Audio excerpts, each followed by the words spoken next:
अस्सलामुअलैकुम। आप देख रहे हैं बेकिंग विद आमना और आज मैं आपके लिए बना रही हूँ ये मज़ेदार सा खूबसूरत सा पिस्ते वाला केक। आई होप आप ठीक होंगे, मज़े में होंगे, खैरियत से होंगे। जल्दी कमेंट करके अपनी खैरियत बतलाइए। यहाँ पर मेरे पास है वनीला स्पंज केक। ये रेसिपी आज से 3 साल पहले मैंने आप लोगों के साथ शेयर की थी, बेकरी स्टाइल का स्पंज केक। ये एक रेसिपी से मैंने बेक किया है 6 इंच के केक पैन में। एक ही केक पैन में डाल के आपने इसको बेक कर लेना है।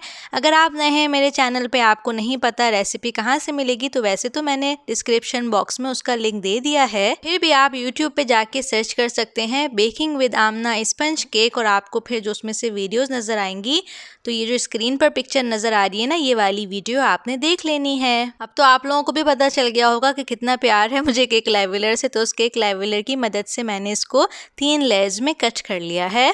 यहाँ पर मेरे पास पाइपिंग बैग में है बटर क्रीम और 2D नोज़ल। जो पाइपिंग टिप मैं यूज़ कर रही हूँ उसका नंबर है 2D। बटर क्रीम आप लोगों के पास बच जाती है तो आप लोग पूछ रहे होते हैं उसका क्या करें, तो मैं तो इस तरह किसी दूसरे केक पे लगा के ख़त्म कर देती हूँ, या फिर आप उसको फ्रीज़ भी कर सकते हैं। बटर क्रीम नहीं है तो आप चॉकलेट गनाश से भी इस तरह की डेकोरेशन बना सकते हैं। ये हल्के पिंक कलर की थी तो मैंने इसमें थोड़ा सा और कलर ऐड करके इसको डार्क कर लिया। थोड़ा सा पर्पल कलर ऐड करके ये शेड बना लिया और इस तरह से फ्लावर पाइप कर लिए। इसके सेंटर में अब मैं लगा रही हूँ ये एडिबल पर्ल्स। इसको लगा के ना थोड़ा सा पुश कर दीजिएगा ताकि ये अच्छा सा अटैच हो जाए, और फिर हम इनको रख देंगे फ्रिज में ताकि ये अच्छे से सेट हो जाएं। यहाँ पर बोल में मैंने ले ली है 250 ग्राम नॉन डेयरी क्रीम। इसको मैं अच्छा सा विप कर लूँगी। जब इस तरह से थोड़ी गाढ़ी हो जाएगी, स्टिफ हो जाएगी, तो हम इसमें ऐड कर देंगे 150 ग्राम पिस्ताशियो पेस्ट, पिस्ते वाला पेस्ट। अगर पिस्ताशियो पेस्ट आपके पास इजीली नहीं कहीं मिल रहा तो आप यूट्यूब पे सर्च कर सकते हैं, बहुत सारी रेसिपीज़ हैं, आपको मिल जाएंगी।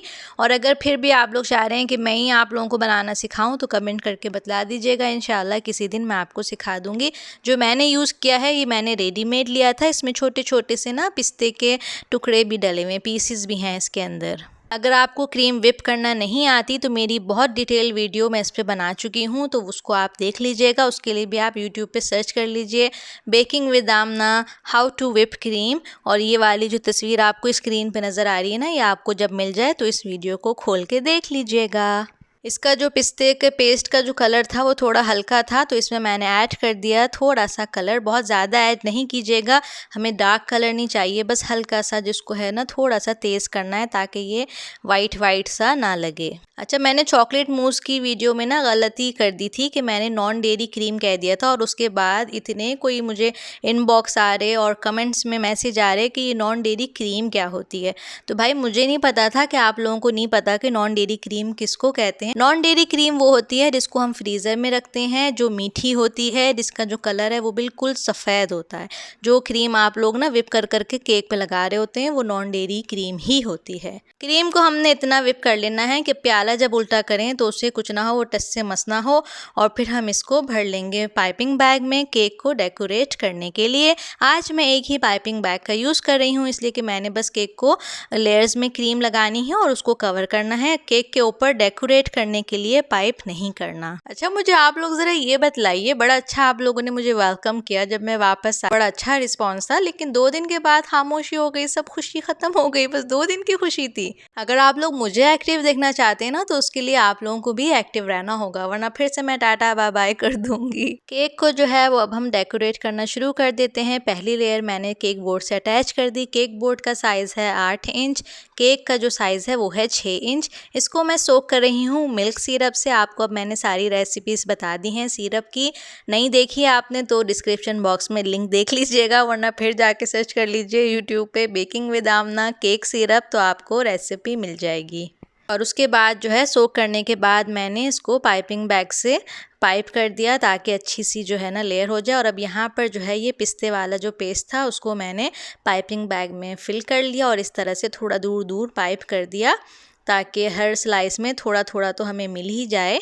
और अब इसके ऊपर जो है वो मैं इस तरह से जो है पिस्ते उनको स्प्रिंकल कर रही हूँ। पिस्ते अगर आप जो खुले वाले होते हैं, जो मतलब भुने हुए नहीं होते, रोस्टेड नहीं होते, वो ले रहे हैं तो उसको हल्का सा आप फ्राई पैन में करके ना भून लीजिएगा ताकि वो थोड़े से ना क्रंची से हो जाएं। अच्छा, टोटल जो पिस्ताशियो पेस्ट यूज़ हुआ है ना इस वीडियो में वो 250 ग्राम हुआ है। जो मैंने डब्बा लिया था वो 250 ग्राम ही का था। 150 ग्राम क्रीम में मैंने ऐड कर दिया था और जो 100 ग्राम बचा था वो इस तरह पाइपिंग बैग में भर के मैंने इस तरह से लेयर्स में दे दिया। पूरा हो गया था, क्रीम भी बिल्कुल पूरी हो गई थी इस केक पे और पिस्ताशियो पेस्ट भी जो था वो ख़त्म हो गया था। इस केक का वज़न था तकरीबन 1.5 पाउंड। ये 2 पाउंड का नहीं था, देखने में ये बड़ा था लेकिन वज़न में ये हल्का था, इसलिए कि स्पंज केक का भी अपना वज़न कम होता है और फिलिंग के लिए भी हमने बस क्रीम का ही इस्तेमाल किया है, तो ये इतना हैवी नहीं था।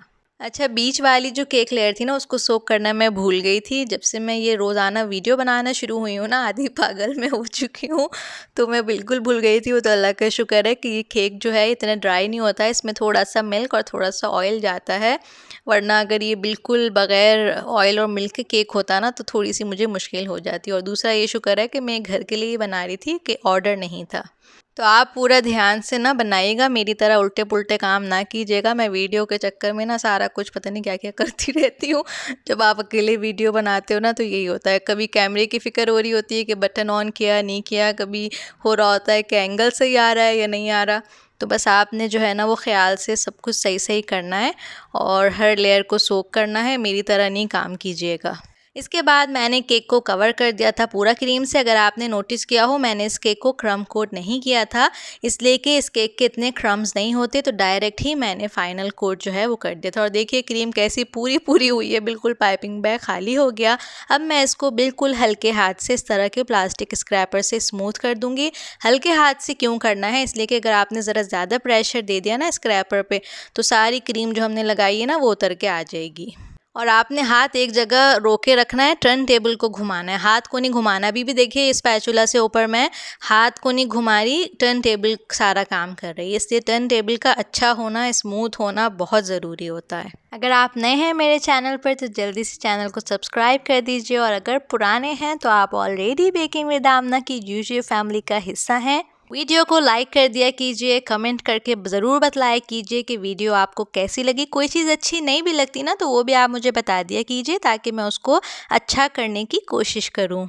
वीडियो को शेयर भी कर दिया कीजिए फैमिली और फ्रेंड्स के साथ। मेरा जो पुराना फेसबुक का पेज था वो हैक हो गया है, इस पर 6.9 के फॉलोअर्स थे, तो उसको अगर आप फॉलो कर रहे हैं तो प्लीज़ अनफॉलो कर दीजिए। और नया पेज जो मैंने बनाया है बेकिंग विद आमना का, उस पर अभी तकरीबन 100 फॉलोअर्स हैं। उसका भी लिंक डिस्क्रिप्शन बॉक्स में है, अगर आप चाहें तो प्लीज़ उसको जाके फॉलो कर दीजिए। केक जो है उसको हम अच्छा सा स्मूथ कर लेंगे और केक बोर्ड को साफ़ कर लेंगे। उसके बाद ये जो पिस्ते बच गए थे जो हमने फिलिंग में यूज़ किए थे ना, ये बच गए थे, इसको ज़ाया नहीं करना। या तो आप किसी एयरटाइट डब्बे में इसको बंद करके रख दें या फिर इस तरह आप केक के नीचे लगा सकते हैं। इसको पहले मैंने चमचे से इस तरह केक के इर्द गिर्द डाल लिया, उसके बाद स्पैचुला से इस तरह से पुश करके केक के साथ अटैच कर दिया। अच्छा, मैं इसको इस तरह डेकोरेट कर रही हूँ, ज़रूरी नहीं है। अगर आपको ना पाइपिंग वगैरह करना पसंद है तो आप बिल्कुल इसके ऊपर क्रीम से डेकोरेशन वगैरह बना सकते हैं। मुझे इस तरह का थोड़ा सादा सा चाहिए था तो मैंने इस तरह से कर लिया। इसके बाद आप चाहें तो इसको फ्रिज में रख सकते हैं या फिर डायरेक्ट जो है वो इस तरह से ये जो हमने बनाए थे ना फ्लावर्स, ये अटैच कर सकते हैं। मैंने बटर क्रीम से बनाए थे तो बस इसको मैंने ऐसे ही लगा दिया, लेकिन अगर आप चॉकलेट गनाश से बना रहे हैं ना तो फ्लावर्स के पीछे ना आपको थोड़ी सी क्रीम लगा के उसको अटैच करना पड़ेगा, वरना ये गिरते रहेंगे। बटर क्रीम और क्रीम जो है ना वो आसानी से एक दूसरे से अटैच हो जाती हैं, तो इसलिए मैंने कुछ नहीं यूज़ किया था। और अल्लाह का शुक्र है इसमें से कोई एक भी फ्लावर नहीं गिरा था, ना ही पर्ल गिरे थे। जो हमने सेंटर में लगाए थे ना उसको हमने लगाते हुए थोड़ा सा पुश कर दिया था तो वो बहुत अच्छे से अटैच हो गए थे।